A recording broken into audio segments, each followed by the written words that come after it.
Hey everyone, it's Rob the Mellow Guy here, and I am back at you with another video update for the channel. It has been a little while. I haven't made a video update.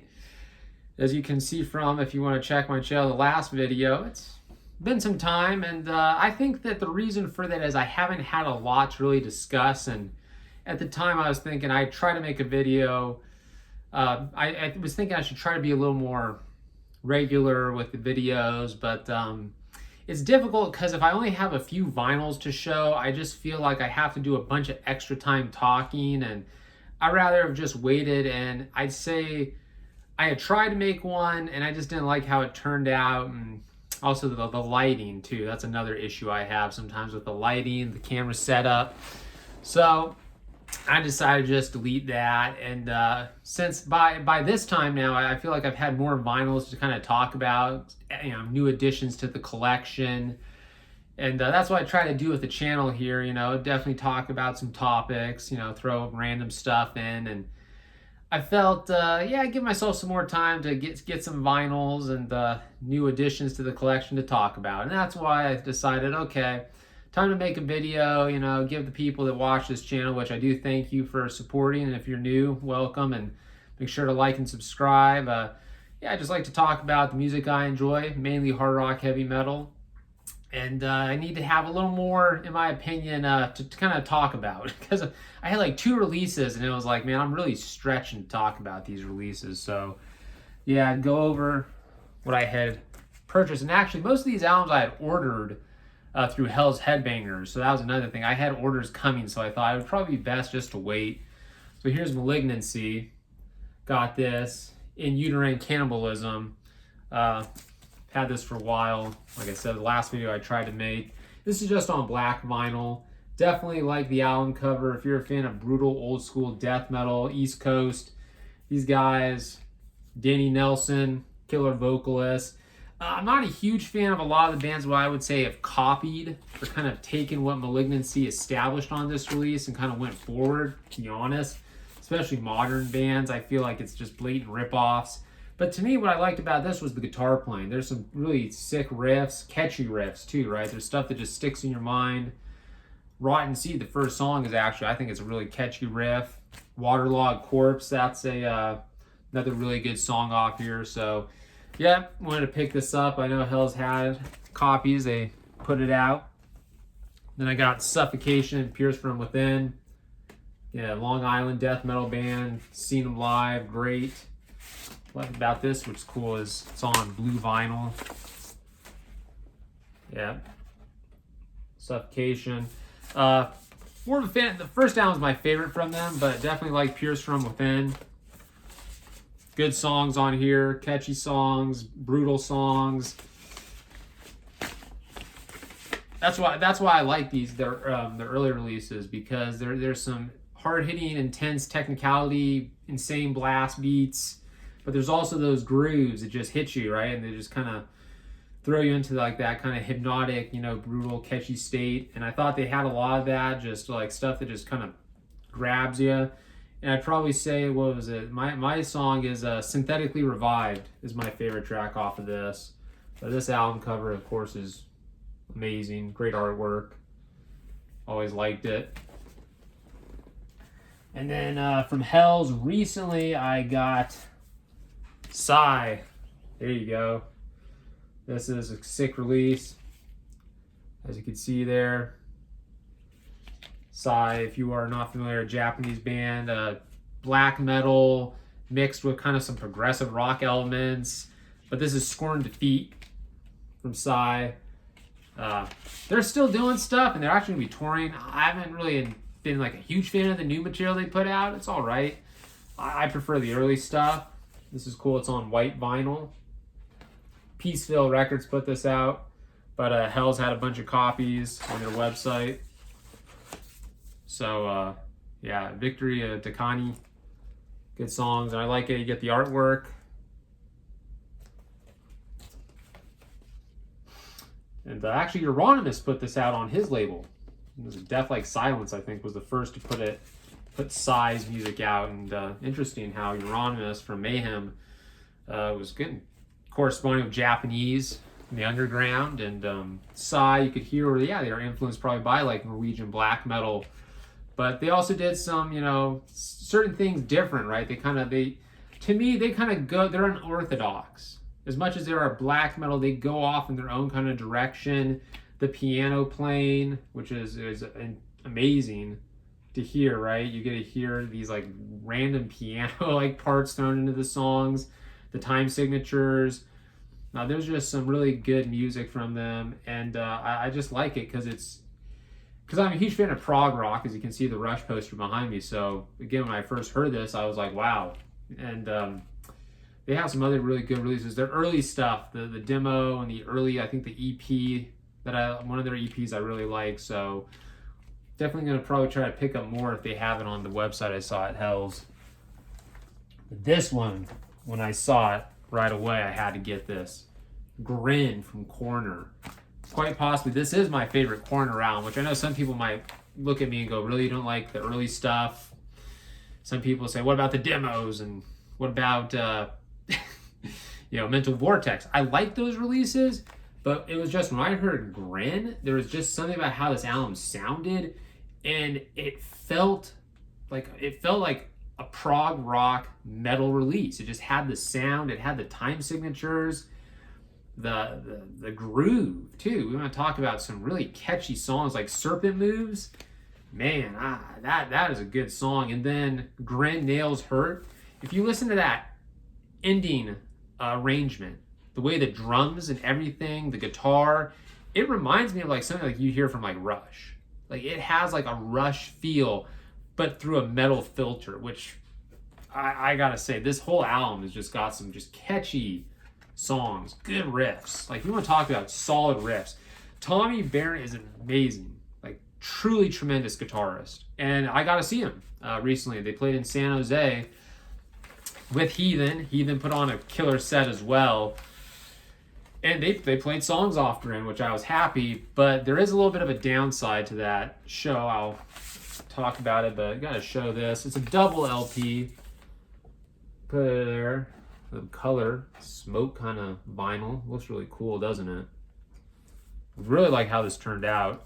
And Listable Records is the one that released this, but Hell's, I believe, still has on their website some available. So go to hellsheadbangers.com. They've got you covered. One of the best online distribution. Been buying from them for a while, man. God, had me when I was in college. 2014, 2013, 2012. 2013 probably.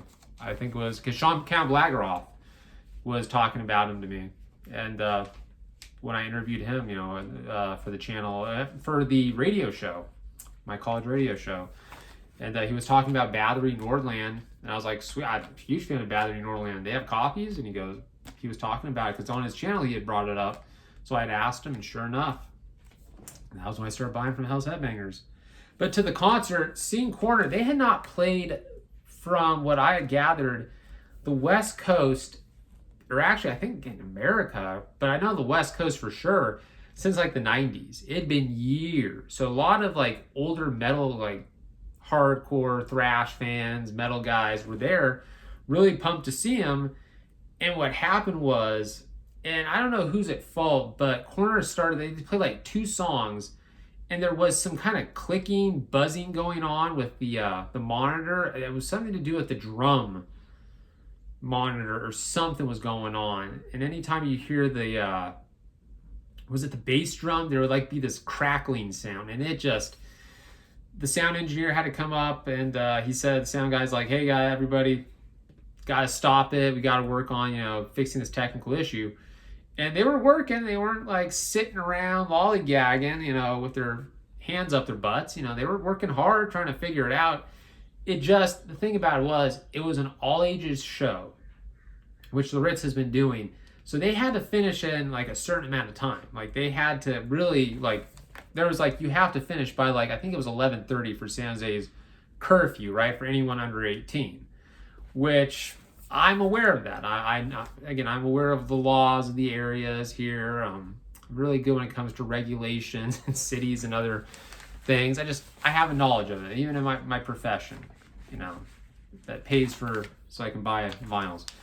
is that they had to finish on time. So like I kind of had that knowledge, like, well, you guys better fix this. So when they finally did, it was like, I forget, like close to an hour, right? People have been waiting around and people have been drinking. Let's just say a few people came up to me, this one guy, and because there was a break and people were getting frustrated, they were hitting the bar hard. And so, but when Coroner started playing, it was great. We got to hear the songs, right? We didn't get like, completely cheated, but their set was shortened, right? They probably didn't get to do, I think, a few extra songs, right? It probably, they got stuff cut out. It was actually Grand Nails Hurt was the song that was when I believe the manager of the Ritz, he was like, that's it, show's over, he cut whatever, and yeah. So it was very interesting. And actually, Ron, he shouted over the monitor or the microphone. He said, we have to end the show. I couldn't hear him if he was saying that Batman, because the manager of the Ritz, he had one of those things where he covers your mouth. I couldn't tell if he said Batman or Fat Man. It was kind of funny, that comment. But at first, they were going to actually stop earlier, right? Because I think they were worried about getting close to the curfew. And once it hit 11:30 or something, it was like cut. And so I think Coroner was going to play maybe some more songs, which that kind of sucked. But glad I got to see them. They played solid still. These sounded really good. Sounded tight. And Heathen put on a great set as well. Shout out to that band. Gosh, great material. Their new material, I have to say, the new Heathen music. They put out a new single, and then the last album that came like 5 years ago. Man, those songs live. Yeah, everyone wants to hear the first two, album stuff from Heathen, but like, don't discredit what they're writing, man. They got some good music. They're a talented band, very a thrash band that's influenced so many, and they're still going and playing at a really professional level, I'd say. Like they are amazing. I got this actually from Transylvania Records. Noothgrush, the Kashyyyk demo is now on vinyl. If you're a fan of Noothgrush, South Bay sludge from the great land of Cupertino. Actually, no one says the great land of Cupertino, let's be honest. Cupertino, especially from what my dad used to say. It's funny because people remember in the 60s and 70s, Cupertino was completely different before all the tech and Silicon Valley exploded. And that's where I always laugh when people, you mention Cupertino. If they've lived in the Bay Area, they kind of like, well, I remember before Apple took over, before the Cupertino had some dicey areas, let's just say. It was funny because my dad lived in the South Bay. He grew up, and I was born in San Jose. It's interesting. So that's why I always had a fondness for Noothgrush. Them being a South Bay metal sludge crust act. This is cool though. It's like Chewbacca splatter vinyl. Even got the artwork with Chewie. Kashyyyk. Yeah, I've always liked the Noothgrush Kashyyyk demo, especially the Imperial March Alderaan song. I've always liked the lyrics to that. The part in the song where you hear him shout "raped by hate," that is a classic moment in sludge when you're listening to it like that. That's one of the songs. If you have not heard Noothgrush, I'd say listen to Imperial March Alderaan, and then Diagnoga is a good track as well. I enjoy that. So there you go. This is on Transylvania Records, is the one that put it out. They've got some really good stuff. Check out their Bandcamp and also on their Instagram. They put out last year the Demon Smoke, the second release from Demon Smoke. And I have that on vinyl. It's a really solid release. So, okay, for all the hardcore metal people, you know, if you don't want to hear about new wave music, you can tune out. But if you're an open-minded person and don't mind hearing about some non-extreme heavy releases, stick around because got Lebanon Hanover, Sci-Fi Sky. I'm not like a huge Lebanon Hanover fan, but I've always enjoyed this release, so that's why I bought it. I like the songs on this album when I first heard. I mean, back when they put out the video, people were sharing the last thing. I still say it's a great track. There's something about it just hooks you, and It's something I can listen to, especially if I'm going through a tough time. I do like the song The Last Thing. And the music video, I've shown it to people and they get a kick out of it because it is pretty funny to see the two members. They're near like this industrial, area of the town with the smokestacks. And they're next to like a trash or like a compost bin or something, like a metal compost bin. And you got the guy's rocking out in his trench, just having a grand old time. And she's just looking just completely like she's drank a bottle of cough syrup. Gotta like it. Looks like she could work at Rasputin's. Anyway, Rasputin's music, I have to be honest, I give him a hard time, but it's all in good fun. And then I like Garden Gnome too. That's a good song. This has some really, really good tracks on it. And you get the lyrics too about this release, which I like. So it's just on black vinyl, so I'm not going to show. Nothing special. Actually, no, I believe, let me see, maybe one of them is actually colored. I think one's black and then like one's white. So there you go. It's not like it was, I did not get it for any special reason besides I wanted to have the music on a physical format. Because like I said, out of their other releases I've listened to, they're not bad, but this one is one that I wanted to get and add to the collection as I like it. Here's Susie and the Banshees. This one, Through the Looking Glass, is a brilliant covers album, and I'm going to tell you why. Because they do covers of songs that you would think, really, they're covering that, but they make it their own. And there's some songs on here they cover like Strange Fruit, and that's a very iconic, highly regarded song, right? But I think Susie does a tremendous job, and some people, I've seen a lot of people cite saying that she does a great job. And then Iggy Pop's The Passenger. Gotta be honest, her version, the way it was produced, is way better. No offense to Iggy Pop, he did it first, but The Passenger by Susie and how she approaches the song with her style of singing, it just fits. And then they also do Your Lost Little Girl, The Doors, and she nails it. She makes it her own. That's what I like about this. There's a lot of cover songs on here, but they make them their own. And it's funny, it's like This Wheel's on Fire was originally written by Bob Dylan, but it was Judy Driscoll who covered it, and Susie and the other members, that was the version that they were familiar with. Like, I guess they weren't even really aware. It's like, oh, Bob Dylan originally wrote it? Ugh. They didn't know that. And to me, I find it great because Bob Dylan sucks, in my opinion. He sounds like a goat. He looks like a goat. I'm surprised he hasn't been put out to pasture and sold to a market. But anyway, I'm not a huge Bob Dylan fan. I don't like him, and I will always stand by that. His music is for a bunch of elitist Rolling Stone reading dipshits. But anyway, I thought This Wheel's on Fire by Susie, hey, he wrote this song, and she does a great job. Tremendous. And also, This Wheel's on Fire is a song that I think it's the Judy Driscoll's version that I would hear on the show Absolutely Fabulous that my mom watched when I was a little kid. I remember that, Absolutely Fabulous. Oh, that show's hilarious. Oh, geez. British comedy back in the day was great. British comedy shows, can't beat them. And then another good one here is a Gun. I really like that. So you should check it out if you haven't. This is a really cool release. If you get for a covers album, usually covers albums, like when Rush did covers album, I was not really a fan of that. Sorry, feedback. I didn't really personally really enjoy it. But hearing that Susie did this covers album, I remember I was like, this is really good. Like, she does an amazing job with these covers and the whole album. Actually, they do a song from the Jungle Book too. That to me is so cool. Like, she does that and sounds awesome. And here's a 7-inch I got, Excess Blood. This is a death rock kind of crust punk band from Portland, Oregon.